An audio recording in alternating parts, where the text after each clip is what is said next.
say, get your response from the other side.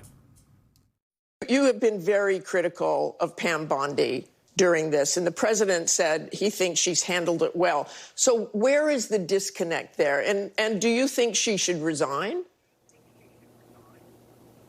I think her communication with us early on was not as good. I mean, the binder, for instance, that she put out, I was very excited about that, but then I found the contents of it.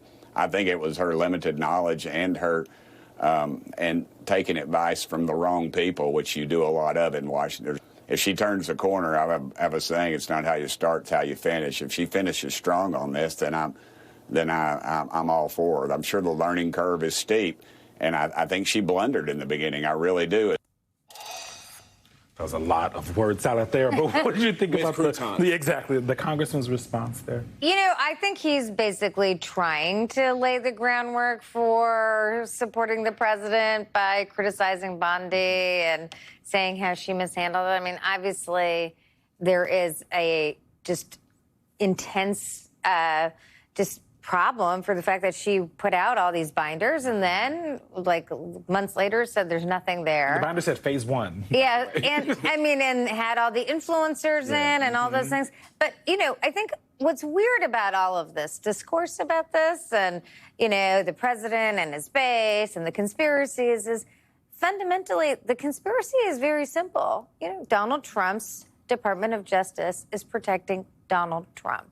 And the reason why we have these conspiracies is because Jeffrey Epstein died under President Trump's watch, and he immediately went to other people who were on the alleged client list. But now we have reporting from the New York Times that there's not just a web of activity together, but there's a woman who went to Trump Tower with Jeffrey Epstein and then was, you know, she claims groped by Donald Trump. So, you know, there you see actual sexual assault. So I think the reason why he's handling this so badly is not some, like, grand, it's not hard to explain. It's literally that he may be protecting himself.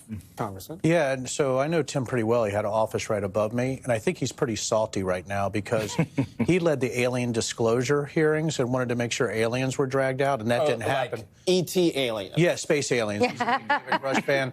So this is another conspiracy theory that was sort of a wet fart for him, so I think he's having a real issue right now where all the conspiracy theories that he's ever believed in are exploding in front of him like some weird detritus from, you know, crazy asteroids.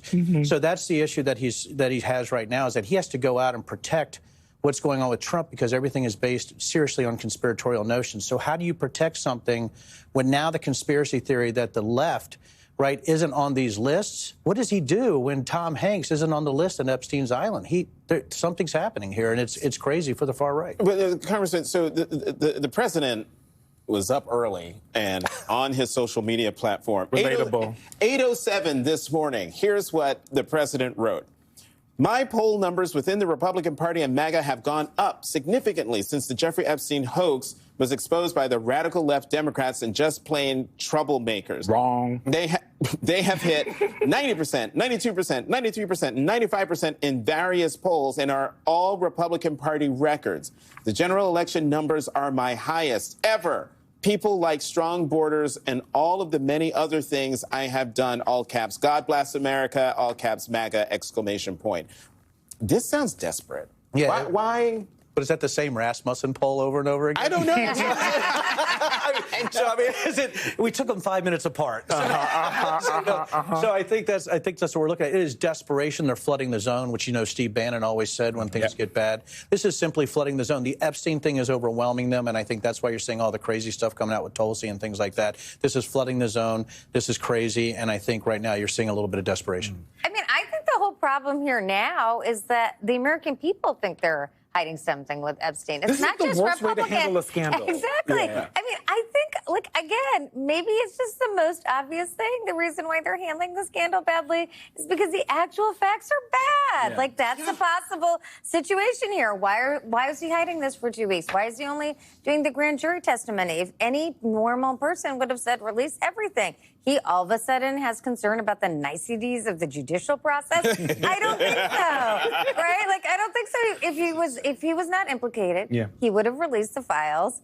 2 weeks ago, 3 weeks ago, he would never have gone through this. And so, I think he's trying to signal to Republicans that there's nothing there, and he has to polarize the race, and maybe that will work with Republicans. I hope not. Maybe it will. But his problem is independence. Now, 2-1, 3-1. I think he is hiding something. Nira, I want to shift gears from Epstein, we were talking about, and Trump, we've talked about them a lot, to your party, because the New York Times, the New York Times reported that the 2024 autopsy that is often done is described as avoiding the likeliest cause of death. So this is Reed Epstein and Shane Goldmacher.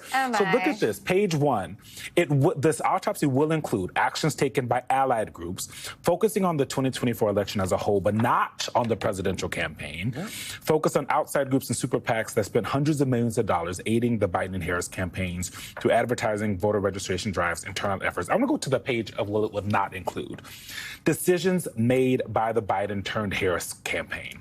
Questions of whether former President Biden should have run for re-election in the first place. Whether Biden should have exited the race earlier than he did. Whether former Vice President Kamala Harris was the right choice to replace him.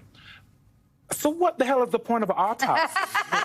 If the questions that everyone has, including people at the DNC, the questions that people have and deserve to have answers to learn and understand what they should do for 2026 and 2028, they don't want to answer them.